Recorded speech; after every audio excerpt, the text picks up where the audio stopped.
Hurry up and wait. That was the day 3 story for the Saints in the 2017 draft.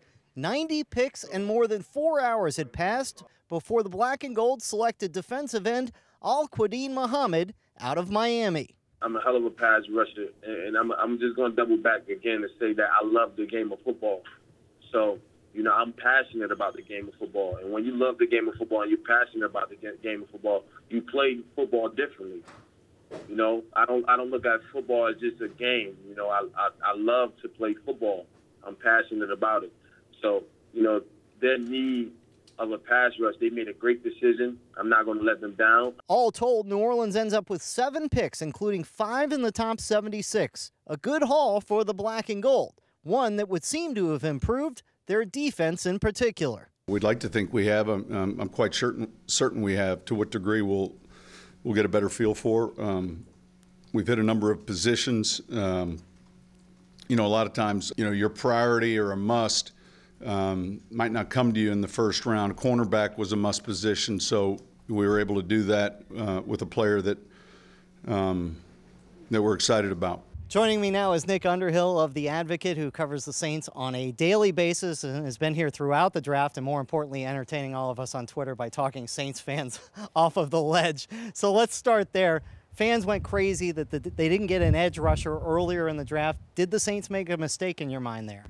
I don't think they made a mistake. I think ideally we would have liked to see them get a pass rusher, preferably with the 32nd pick.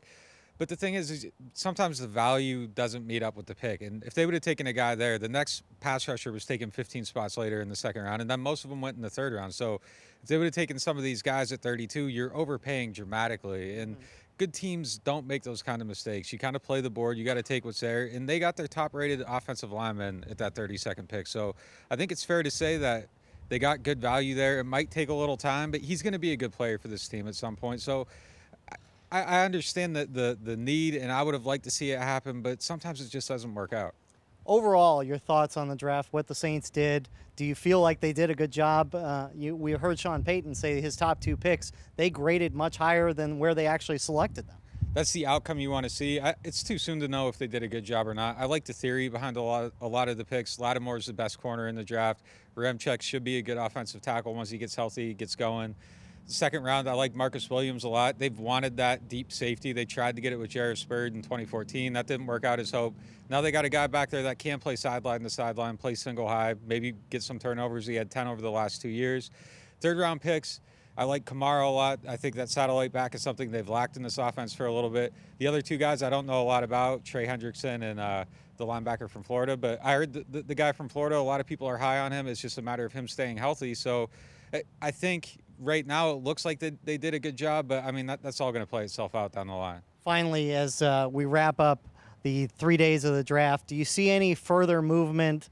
Obviously, the Malcolm Butler thing has been speculated about for a month and a half. That seems like it's pretty much by the wayside. But as we head into the offseason and the OTA training camp, how do you evaluate this team and where they're at?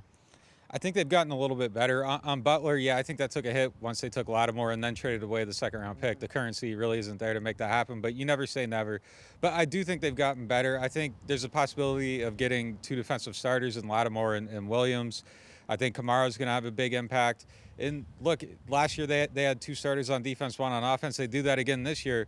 Suddenly, is Jeff Ireland here for a 3rd draft? People might take notice of that, and that would be a good thing for this team. That if people start, they turn it around, that would mean they're rebuilding. But that would also be a hit because it seems like he's doing a very good job. They've been more patient, they're more measured, and the last 2 off seasons they seem to be going in the right direction.